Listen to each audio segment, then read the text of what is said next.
ஆதாம எவாளுகிட்ட கர்த்தர் என்ன பண்றாரு? போதிக்கிறார், சொல்ற, கற்றுக் கொடுக்கிறார். அப்பா, நீ தோட்டத்துல என்னெல்லாம் இருக்குதோ அதெல்லாம் தின்னுக்க.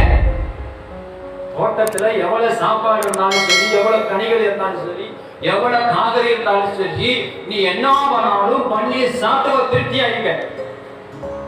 ஆனா தேவனுக்கு மகிமை உண்டாகட்டும் ஒரு போதனையை சொல்றார்.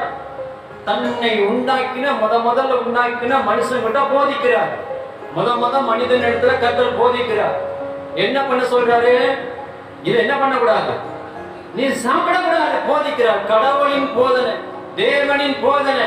நீ தொடக்கூடாது, பார்க்க கூடாது, சாப்பிடக்கூடாது, புசிக்க கூடாது, நெருங்க கூடாது, அங்க போக கூடாது, அங்க பார்க்க கூடாது, அந்த இடத்துக்கு காலை வைக்க கூடாதுன்னு சொன்னா வைக்காம இருக்கணும். பார்க்க கூடாதுன்னு சொன்னா பார்க்காம இருக்கணும். தொடக்கூடாதுன்னு சொன்னா தொடாம இருக்கணும். பேசக்கூடாதுன்னு சொன்னா பேசாம இருக்கணும்.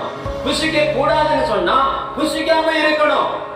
கடவுள் போதிக்கிறார். தேவனின் போதனை மனிதனுக்குள் வந்தது. மனிதனோ போதனையை ஏற்றுக்கொள்ளவில்லை. ஆமென், அல்லேலூயா.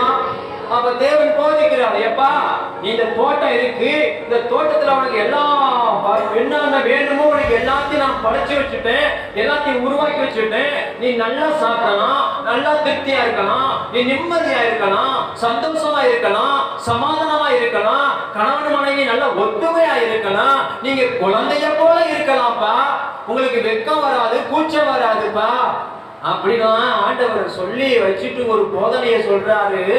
தோட்டத்துல உள்ள கனியை என்ன பண்ணக்கூடாது, நீ திங்க கூடாதுன்னு போதிக்கிறார்.